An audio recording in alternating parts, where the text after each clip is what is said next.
যে ব্যক্তি ইস্তেগফারকে আঁকড়ে ধরবে, এটাকে কন্টিনিউয়াসলি করবে, ইস্তেগফার কখনো ছাড়বে না, সবসময় তার মধ্যে ইস্তেগফার অব্যাহত থাকবে, ওই ব্যক্তিকে আল্লাহ রাব্বুল আলামিন বিভিন্ন পেরেশানি থেকে সারপ্রাইজড হওয়ার মতো এমন এমন পথ বের করে দিবে যে সে চিন্তাও করে নাই।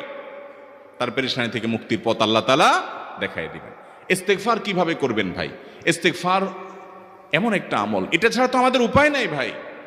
ইস্তেগফার আমাদের দুনিয়ার পেরেশানি দূর করবে, আখিরাতের পেরেশানি দূর করবে। দুনিয়ার পেরেশানি আমাদের বিপদ আপদ মুসিবত, এগুলো রিজিকের অনটন অভাব এগুলা, আর আখিরাতের পেরেশানি হলো আমাদের পাপ গুনাহ এগুলা। নিরিবিলি আছেন, একাকী আছেন, ইস্তেগফার চালায় দেন। 10 সেকেন্ড টাইম পাইছেন, ইস্তেগফার শুরু করে দেন। ডাক্তারের কাছে গেছেন, ওয়েটিং এ আছেন, বসে আছেন, ইস্তেগফার করতে থাকেন। সিরিয়াল আছেন কোনো কাজের, ইস্তেগফার করতে থাকেন।